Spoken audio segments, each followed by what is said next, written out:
a manera de presentación te cedemos la palabra para que nos cuentes un poco quién sos y tu profesión efectiva. Yo soy Fernando Sinola, grado 5, profesor titular de electroquímica en Facultad de Ciencias, pero empecé a trabajar en Facultad de Química en el año 84.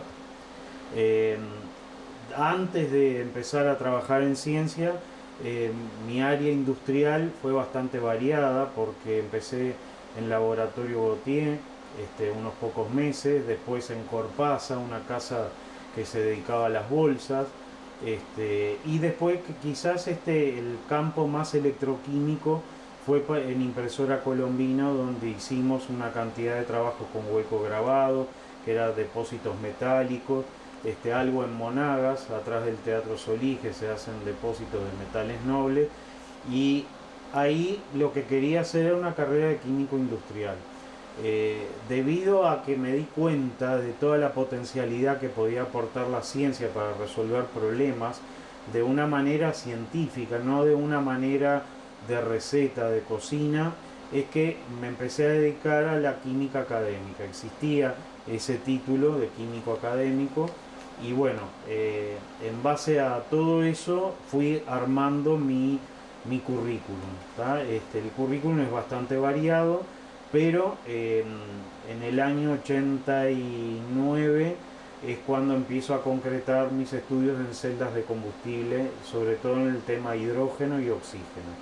Pero en el año 84 vuelve, después de la época militar, la profesora Emilia Llanes de Spangenberg a Facultad de Química y consigue una serie de proyectos medioambientales, donde uno de ellos era recuperar metales tóxicos, metales pesados del río Santa Lucía, con aspiraciones a armar catalizadores para las famosas celdas de combustible de hidrógeno, ¿tá? En base a todo eso empecé a hacer algunos desarrollos que venían ya de la década del 70, concretamente en el año 71, de trabajos de ella, y en el año 88-89 empiezo a hacer el doctorado en Argentina, en el INISTA, bajo la dirección del doctor Arbía, que estuvo postulado al premio Nobel justo con estos temas de metales catalizadores, y el doctor Triaca, que trabajó en los proyectos de la NASA Apolo y Géminis. Entonces, en base a toda esa experiencia, me diversifiqué no solo en el área de la celda de combustible, sino también en corrosión, en electrolizadores y también en electroquímica orgánica. Entonces mi trabajo concretamente empezó ahí, y después de terminar la tesis en el año 94 estuve viajando a Argentina para empezar a equipar el laboratorio en Uruguay. El laboratorio en Uruguay fue mayormente hecho con material que fue comprado, algunos proyectos en Argentina, otros en Uruguay, y algunas cosas que me fabricaban el taller de vidrio en Argentina, y me los traía todos para acá. O sea, estuve alrededor de 3 años y medio viajando así para armar el laboratorio. Y bueno, quizás el trabajo más importante en celdas de combustible fue el armado total de una celda, ¿tá? El armado total de la celda es el catalizador, el líquido electrolítico, que es donde se da el movimiento de los iones, y después todo el sistema periférico, que implica, que después podemos mostrar en alguna foto, unas placas bipolares, que es por donde circulan los gases, la sustitución de placas colectoras y difusoras por una única placa, y el ensamblado final. Hay algo que es muy importante, que uno se da cuenta después cuando ya se va asentando como científico. La ciencia en sí misma, hay veces que uno se pregunta, ¿y para qué quiero saber todo esto? ¿Para qué quiero saber matemáticas? ¿Para qué quiero saber...? De hecho, la ciencia es todo, es algo interdisciplinario. Entonces tenemos que conocer casi todo el ámbito científico para resolver los problemas. Y la ingeniería nos da, como dice el nombre, el ingenio final para que todo eso funcione coordinadamente, ¿tá?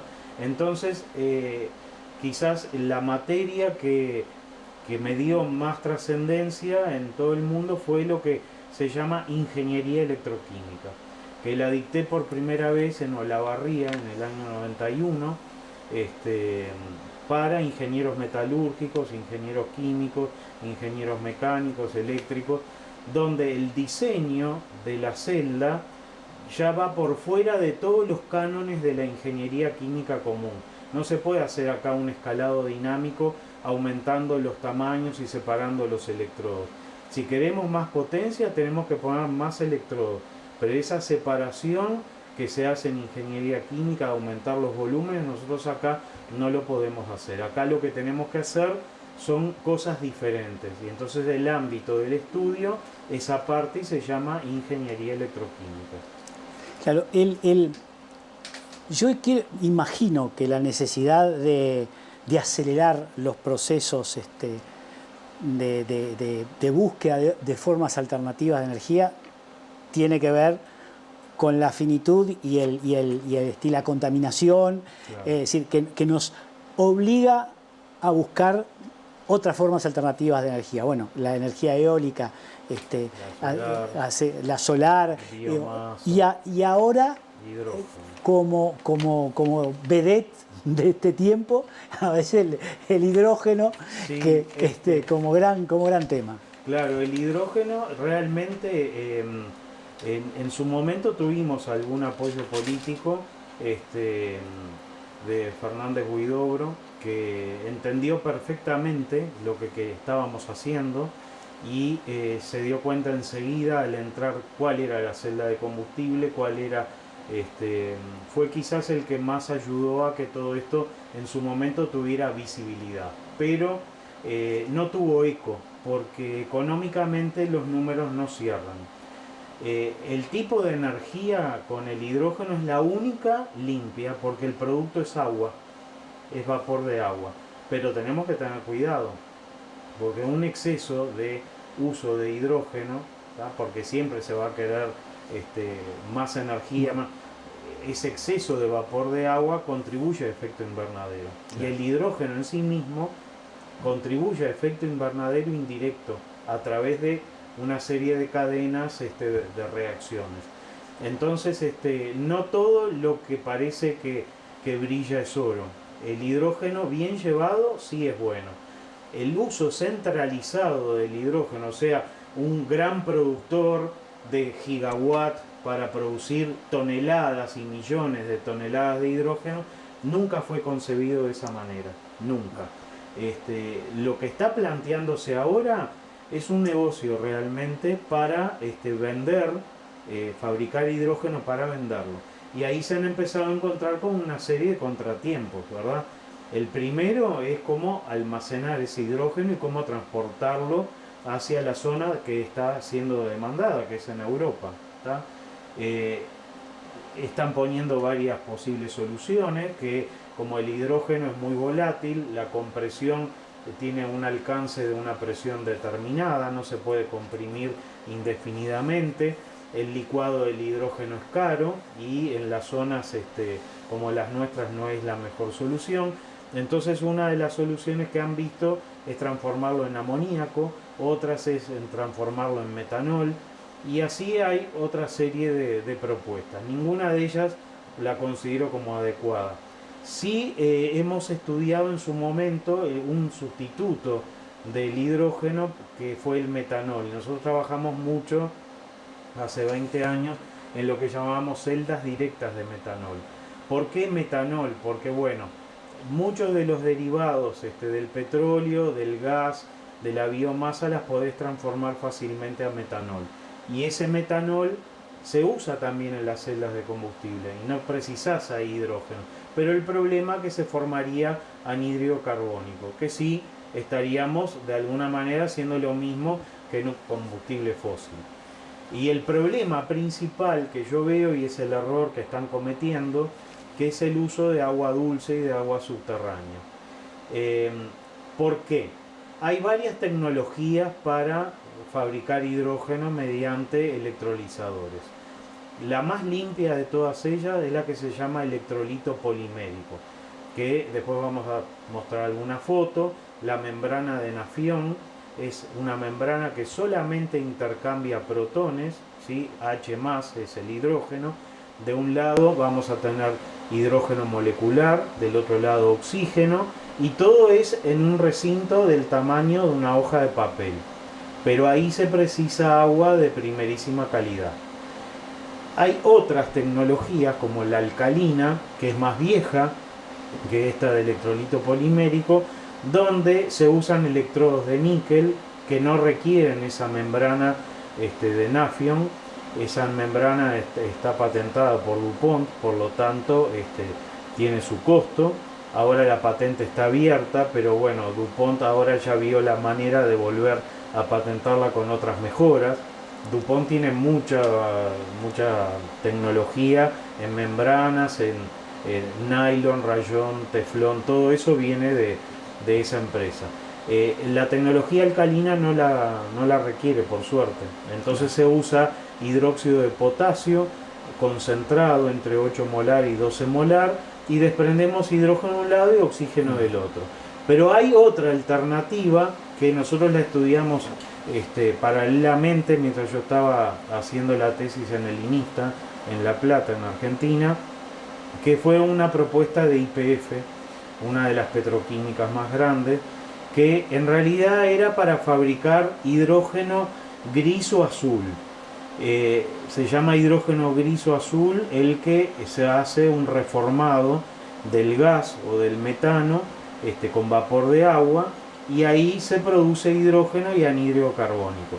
Ese hidrógeno es un hidrógeno sucio, y entonces venía una cantidad de propuestas que derivaron en algo que después se patentó en el 2004, que el diciembre del 2004, que fue la fabricación de hidrógeno, pero no hidrógeno gris o azul, sino hidrógeno verde.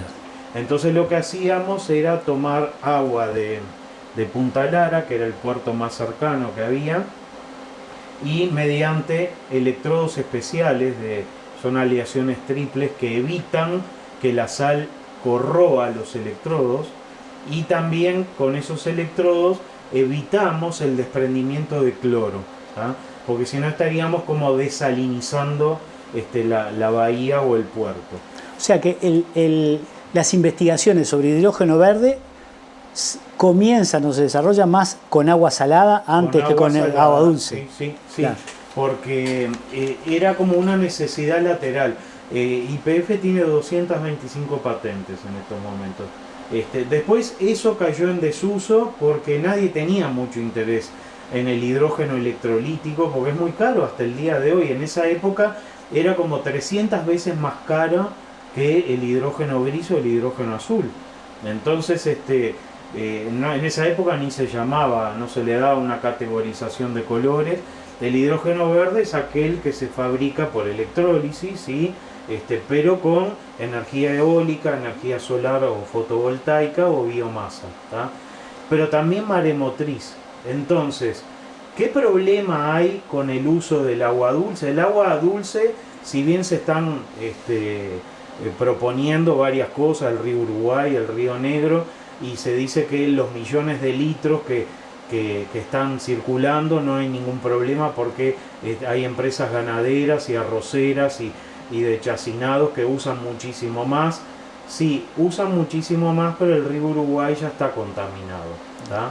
Tenemos otra empresa grande que se instaló, que ya la conocemos, que tiene ya un segundo capítulo y pretende tener un tercer y cuarto capítulo. Por lo tanto, lo que se diagramó el Ministerio de Industria y Energía como hoja de ruta del hidrógeno no es solamente este arranque de tantas toneladas de hidrógeno y de que se va a usar solamente un 2 gigawatts entre eólica y solar, sino que la hoja de ruta prevé una expansión al 2040 en 10 veces eso. Y eso no se está hablando ahora. Y además hay otra cosa que es peor, que esa agua ya está contaminada y como tal a las celdas esas de electrolito polimérico no pueden acceder enseguida por la cantidad de contaminantes que hay. Por lo tanto, está en los ministerios, en el Ministerio de Medio Ambiente, el tema de la perforación de los acuíferos. ¿Tá? Y ahí entra el nuevo proyecto Kairos también, que es de menor envergadura, porque es solamente para el transporte a través de camiones a hidrógeno, en lugar de camiones común, motor de combustión interna, pero también están proponiendo la perforación de los acuíferos. En definitiva, entonces podría decirse que este interés expansivo de la producción de hidrógeno verde en Uruguay está directamente relacionado con la explotación, con el uso del agua de los acuíferos, sin búsqueda de ninguna otra alternativa. Yo creo que es porque lo que está conocido, porque el 96-97% del hidrógeno mundial es gris o azul, derivados del petróleo. Es muy poca la cantidad que se fabrica electrolíticamente. Fueron todos proyectos aislados. Uno de ellos yo participé, que fue en el 2004-2006 en Brasil. Fue un proyecto de Naciones Unidas con GEF, Global Environmental Foundation, y lo que se hizo fue fabricar ómnibus a hidrógeno con un electrolizador para tener la estación de recarga de hidrógeno, no solo en San Pablo, fueron 8 megaciudades. Se enteraron de lo que yo estaba haciendo, con catalizadores de menor carga de platino, porque el platino es caro, y un par de patentes que tengo en ese ámbito. Entonces me llamaron ahí Petrobras tuvo que poner dinero porque esa era la condición, Marco Polo, la carrocería, MTU, que es la empresa de transporte, y bueno, y en el 2006-2007 se construyó el primer ómnibus, y el segundo yo propuse poner celdas solares fotovoltaicas en el techo con el electrolizador dentro del ómnibus para fabricarlo ahí mismo el hidrógeno y usarlo. ¿Tá? Y bueno, y después de todo eso institucionalmente se diluye, como fue lo que se hizo acá en UTE, ANCAP, con nosotros, hasta que apareció la guerra ruso-ucraniana y Europa quiso independizarse del gas ruso. Y ahí vino la etiqueta verde, y nadie se va a pelear con la etiqueta verde. Lástima que puede ser verde en Europa, pero acá deja de ser verde, claro. Porque el acuífero es nuestro, tuvimos sequía, era la oportunidad de usar parte del acuífero, no se usó, se mezcló con agua salada enseguida, y ahí aparece el agua salada. En cuanto al agua salada, ya hay emprendimientos, no solo el que nosotros hicimos ya hace tantos años. En China, en el sur, en el mar de China, se puso una plataforma con energía maremotriz para fabricar hidrógeno de agua salada, pero les duró 10 días por la corrosión. En Saint-Nazaire, en Francia, también se hizo un emprendimiento que tiene mucho apoyo ahora, porque cualquiera se da cuenta que un acuífero no lo podemos dañar. Claro. Es clima dependiente, el clima está cambiando. ¿Cómo sabemos si ese acuífero va a seguir, ¿no? Entonces ese emprendimiento en Francia está teniendo resultado, pero están teniendo problemas con las membranas, ¿tá? Y bueno, nosotros estamos adelantados en ese sentido. Es importante que las empresas privadas y el gobierno escuchen todo esto, que cuando se desinfle toda la burbuja del hidrógeno en Europa, nosotros tenemos la oportunidad de fabricarlo. Nosotros por ahora el petróleo que hay se sacaría solo por fracking, ¿tá? Tenemos la oportunidad de con el agua salada colocar un sistema en zonas adecuadas con energía eólica offshore, que de hecho ANCAP ya hace 2 meses llamó a licitación con otro fin, hacer, ¿no? granjas eólicas en el plataforma. Sí. Entonces ahí sería la oportunidad para poner electrolizadores adecuados y fabricar hidrógeno y oxígeno y utilizarlo, ¿tá? Los dos problemas que hay con el agua salada son esos. evitar la producción de cloro, ¿tá? Para descomponerlo, y evitar la corrosión, ¿tá? La corrosión por la sal. Entonces Uruguay ya tiene antecedentes en todas estas cosas, y va a ser difícil a veces competir con empresas grandes del mundo porque ya está todo como muy horizontal, muy tercerizado. Uruguay fue perdiendo la identidad y la industria nacional, la tecnología propia. Todo el mundo ahora acepta comprar por internet a China. Entonces todas las partes que nosotros comprábamos en Montevideo por la calle Rondó, muchos cerraron. Los productos químicos, algunos ya en la pandemia dejaron de venir. ¿Por qué? Porque todo el mundo lo está fabricando afuera porque sale más barato y bueno, entonces yo creo que la verdadera fuente de trabajo del Uruguay es volver a su industria. Tiene gente capacitada, tiene mecánicos, electromecánicos muy buenos, tiene químicos, yo soy químico, que han incursionado en muchos ámbitos y muchos se han ido del país porque el país no los está escuchando, ¿tá? Prefiere comprar un escritorio de compensado que viene de Brasil con viruta de madera y plástico, y los carpinteros que teníamos fueron perdiendo su trabajo. Entonces, capaz que como resumen podría decirse que el hidrógeno verde, con las condiciones naturales y de posibilidades de Uruguay, más la experiencia ya acumulada, puede ser una forma de producción de energía que puede crecer y a su vez irse resolviendo los conflictos técnicos que tiene hoy, mientras que por el contrario, el hidrógeno verde desde el agua dulce tendría una fase creciente de problemas que nos generarían problemas ambientales de consecuencias impredecibles. Impredecibles por completo, porque hay otro tema. Cuando todo esto se plantea en Uruguay, se dijo, es todo para vender. ¿Y nosotros qué? Y entonces ahí empezamos todos a presionar. ¿Cómo no vamos a tener hidrógeno si estamos importando petróleo que no tenemos petróleo? Usemos el hidrógeno, y ahí empiezan a... ¿Y dónde lo vamos a usar? No, hay todo un planteo de conversión, y sobre todo en Europa, por eso está empezando a fracasar, porque Alemania y Holanda lo que le pide a su población que convierta todo el sistema de gas a hidrógeno internamente en la casa. Y eso está saliendo muchísimo dinero y no lo quieren hacer. Pero el antecedente de hidrógeno no es Europa tampoco. Fue la tragedia de Fukushima. Claro, la central nuclear en Fukushima, con un terremoto, ya saben todo lo que pasó. Fue el primer país en apostar a la economía de hidrógeno, ¿tá? El hidrógeno verde, bueno, fracasó también. Hace 2 años se inaugura la primera central de hidrógeno. ¿Por qué fracasó? Porque económicamente se esperaba que por año la población comprara 800.000 autos a hidrógeno. No sucedió. No sucedió. Solamente fueron 18.000. Claro. Entonces, la demanda que se precisaba para la industria no fue capaz de ser solventada por Fukushima. Entonces tuvieron que comprar hidrógeno gris y azul a Australia. Entonces, hay antecedentes de fracaso.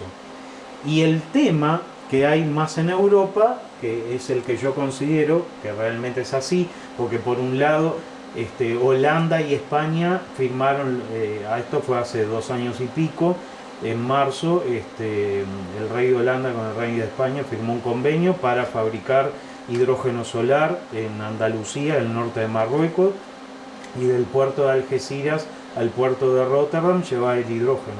O sea que acá todavía se estaba hablando de el barco transatlántico que va a llevar hidrógeno en forma de metanol o de lo que sea para llegar a Rotterdam. Digo, no, ya ellos ya firmaron eso, y quizás lo más interesante y lo más nefasto es que la etiqueta verde europea ya no es etiqueta verde, sino que es verde rosada.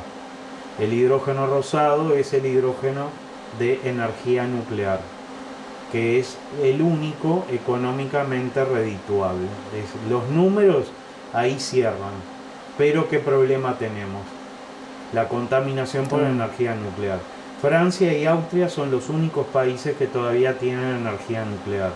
Austria se niega a prender la central eléctrica nuclear, pero Francia firmó ya, la reina Margarita de Dinamarca, antes de abdicar, firmó el tratado con Francia para los hidrogenoductos de ese hidrógeno rosado. Entonces, bueno, yo creo que Francia no se quiere quedar atrás de Alemania, y bueno, y el Reino Unido ya está fuera de Europa, pero vuelve con otras propuestas, ya que por Escocia la energía eólica es muy importante. Entonces el hidrogenoducto se va a acoplar con Noruega, y de Noruega ir a Alemania. Entonces podría decirse que, así escuchándote, uno dice, esto del hidrógeno verde es más una aventura económica que vamos a ver cómo sale, más que un desarrollo energético de un saber que nos genera una energía alternativa complementaria a la eólica, o a la solar, que nos va generando nuevas maneras de producir energía limpia. Yo creo que sí, esto lo plantearon como un negocio, es la oportunidad que tiene Uruguay primero dijeron, para liderar en la región, y se están olvidando lo que pasó con las papeleras, se están olvidando de muchas cosas, que Uruguay es muy chico, y tenemos al lado a Brasil, Argentina, Chile, que está muy desarrollada la parte de hidrógeno verde, y debido a los costos, el costo del hidrógeno verde es entre 2,5 y 6 dólares el kilogramo. Entonces, ¿por qué esa variabilidad? Porque depende de la demanda. En cambio, 0,97 dólares es el costo del hidrógeno gris, es mucho más barato. Claro. ¿Tá? Pero debido a todos esos costos variables, ¿qué decidió Europa? Que una vez de que todos empiecen a fabricar, esto va a ir a subasta pública, y el que oferte el más barato es el que se le va a comprar. Y Uruguay con el Mercosur perdió, y acá puede volver a perder. Entonces, seguir apostando a que nosotros vamos a ser los primeros, digo, los países que tenemos al lado que nombré tienen una capacidad de industrialización mucho más importante. Mismo en Argentina se fabrican molinos, digo, hay metalúrgicas en el centro de la provincia de Buenos Aires, y están con una capacidad eólica enorme, ¿tá? Sobre todo en el sur, y solar fotovoltaica en el norte. Entonces, el país puede tomar, me refiero a Argentina, puede tomar decisiones hasta drásticas de decir, bueno, vamos a bajar los costos. No nos fue bien con las papeleras, nos cortaron los puentes. Argentina es un país que puede llevar a eso. Uruguay es un país más tranquilo, entonces tiene que tomar con mesura todo esto. Yo tomaría la parte buena. A mí durante 20 años no me escucharon y me decían, bueno, esto es caro y no se entiende y que es algo totalmente nuevo. Bueno, pero es algo que se viene, pero se tiene que venir adecuadamente, con el agua salada y en forma de energía distribuida, no energía centralizada. Nosotros estamos acostumbrados que hay una central hidroeléctrica, hay una central termoeléctrica, la vieja Central Valle, sí, donde nosotros trabajamos años para reparaciones en corrosión, para la parte de las celdas de combustible que empezamos a armar. Bueno, acá nunca fue concebido para algo que sea la central de hidrógeno, era al revés. La propuesta de la economía de hidrógeno siempre fue que cada casa tuviera su electrolizador, cada auto tiene su celda de combustible, o el motor de combustión interna, cada auto tiene su batería de plomo, no hay una batería de plomo centralizada que me está enviando. Entonces, el tema está mal planteado, la cosa tiene que ser que cada uno tenga su unidad, o que haya un edificio que tenga la distribución del hidrógeno, etcétera, lo que sea. Pero todo esto está planteado en ese sentido, y están como pensando soluciones permanentemente, que el proyecto Tambor primero fue el hidrógeno de subterráneo, Después vieron, ¿y cómo lo almacenamos? No cierra esto, vamos a fabricar metanol. Ahí empezaron a aparecer otros, GIF Magallanes, aparecieron otros en otro lado. Y empezaron a resolver los temas, pero económicamente. No importó nunca la tecnología. Claro. ¿Por qué no importó? Porque siempre esto lo vendieron, sea la comunidad alemana o la holandesa, con que ellos traen su tecnología. Y yo les traigo todo solucionado, llave en mano, no van a tener ningún problema. Claro que lo van a tener, porque toda máquina, todo dispositivo tiene problemas. Digo, hay una empresa que está vendiendo autos eléctricos y muchos taxis están parados porque se les rompió la batería. Y la batería la tienen que traer de China. Y tienen espera de 3 meses. Claro, ¿cómo no van a espera de 3 meses a Uruguay? Si China va a mandar batería, va a ser a Estados Unidos, a Europa, y lo van a tener al otro día. Nosotros no. Entonces hay una cantidad de taxis que están sin trabajar. Entonces, cuando uno toma decisiones así, magníficas, tiene que pensar los pros y los contras. Claro. O sea, podría decirse que es una forma de energía desarrollable, pero que tiene un estadio de desarrollo donde todavía tiene que vencer muchas dificultades para poder instalarse. Ahí va, yo creo que sí. Y esto del agua salada, vamos a negociar con varios, porque hay mucha gente que ha escuchado, ¿no? Y han empezado a elucubrar. Claro, realmente no vamos a tener tanta agua. Y bueno, en el 2022 Naciones Unidas ya promulgó varios comunicados, para decirlo de alguna manera, con respecto al agua. El agua es un bien, y es un bien para el ser humano, para la vida, y hay que respetarlo, para el riego, para el hábitat. Y con esto no lo van a respetar. Y el antecedente, ¿quién lo generó? Otra multinacional tremenda, Danone, en Francia. Hay una zona, la zona del Auvergne, que tiene un hábitat muy interesante, similar a Valle d'En, que es cerca de Tambor. Tambores está a 15-20 kilómetros de Valle d'En, donde hay unas cascadas, hay un turismo rural, gente que vive, bueno, y cerca está Salsipuedes, ¿no? La tragedia de los charrúas. De los charrúas, ¿no? Si habrá problemas, no se dan cuenta a las que se les puede venir. Y en Auvergne, lo que hizo Danone fue, vamos a masificar el agua Volvic, un agua volcánica, con una cantidad de productos naturales estupendos, minerales, que se le atribuyen efectos sanadores para los huesos. Bueno, entonces ahora están produciendo a 60 países. Y hay un acuífero ahí que están usando y ya vaciaron una de las 4 bocas. Las piscifactorías se quedaron sin trabajo. El turismo rural murió. Y los vecinos empezaron a elevar todas estas llamadas en contra para sacar a Danone de ahí. Claro. Entonces acá van a venir empresas que las nombré, otras que, bueno, tienen representantes uruguayos como Enertrac, que es la empresa alemana, la tiene con Segui Ingeniería, con la empresa que sea, y se instalan. Y bueno, como el agua acá no tiene canon, Claro. entonces tenemos que tener cuidado con eso. El negocio puede fracasar y sobre todo los que vamos a quedar mal somos nosotros. Una pregunta, ¿Laudelar está respaldando los procesos de investigación? ¿Hay Sí. fondos, estímulos? Sí, la universidad siempre apoyó, ¿tá?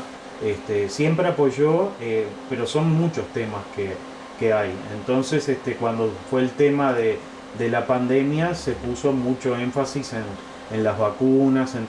Después, ahora apareció lo del hidrógeno y bueno, está el cambio climático. Bueno, hay muchos temas. Entonces, el dinero nunca es suficiente.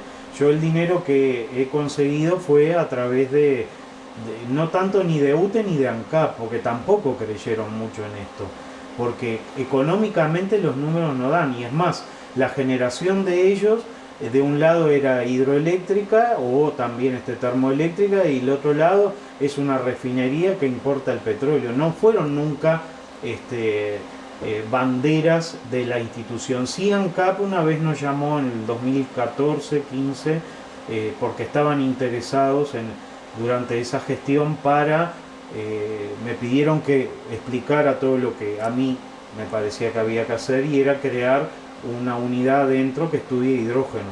Claro. Porque de hecho era necesario, pero no hidrógeno gris ni azul, sino hidrógeno verde.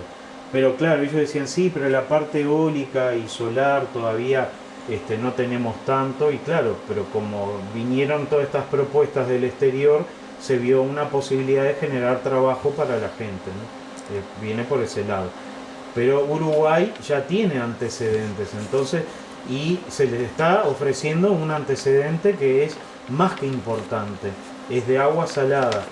Y si realmente no sirviera, estos otros países no estarían...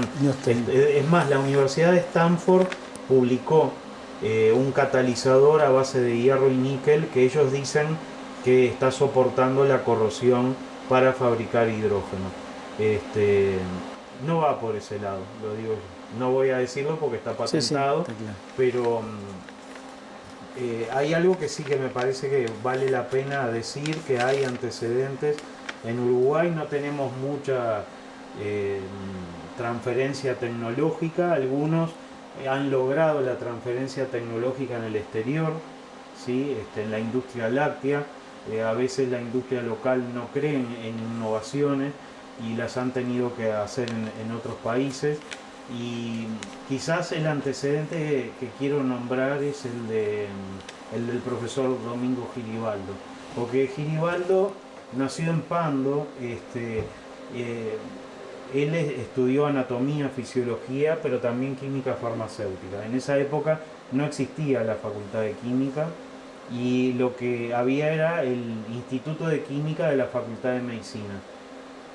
Y como tal, en el año 25 empieza a desarrollar todo que se llama ahora industria clorosoda, la fabricación del hipoclorito, del llamado entre comillas aguajano, la marca. La marca. Bueno, Giribaldo logró en el año 46 la postulación al premio Nobel. No es cualquiera. Y en el año 27, a propuesta de Madame Curie, que ya estaba jubilándose por su enfermedad, las últimas clases de física las dicta eligiendo 30 directores de instituto de todo el mundo. Y uno de ellos fue el profesor Giribaldo. Un honor. Pero ¿por qué física y algo con química? Porque cuando Madame Curie con el marido descubren el radio, lo hacen por electrólisis. Empiezan a electrolizar el mineral de uranio, separar los alcalinos térreos, calcio, bario, estroncio, por electrólisis separativa. Y se quedan dormidos, y cuando se despiertan ven algo que fosforece, y ese es el radio. Entonces ahí comienza quizás otro empuje para la electroquímica. Bueno, entonces las clases que dicta de física y con electroquímica y metalurgia las toma Giribaldo.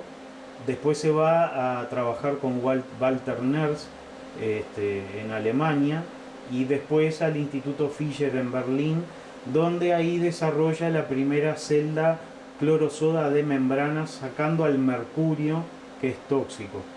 Esa celda la patenta en el año 31 y vuelve al Uruguay.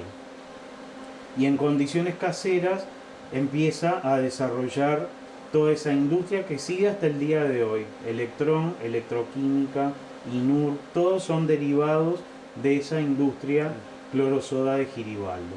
Pero que el trabajo de Giribaldo, que pasa a la notoriedad, es la modificación del líquido Carrel, que se usaba para curar heridas. Para curar heridas, claro. Y bueno, y otras cosas. Sí, sí. Entonces él acopla algo con hipoclorito, y bueno, quizás el empuje mayor fue del presidente Valle, que lo llama para tomarlo como insignia.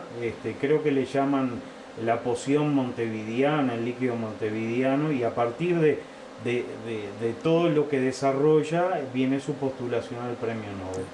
Entonces Uruguay tiene trabajos, iniciativas así, que deben ser escuchadas. Quizás, bueno, la globalización nos llevó a que venga una macroempresa que nos proponga cosas, pero que también, aunque sea el Estado, diga, bueno, pero acá hay emprendimientos, démosle lugar a todo esto, no con algunos proyectitos no, demos lugar a algo que, digo, no es una idea, ya está patentado. Claro. Hay libros escritos, hay trabajos científicos, hay una trayectoria. Quiere decir que, en su opinión, y para finalizar, el Uruguay puede tener como horizonte futuro un hidrógeno verde en base a agua salada. Sí.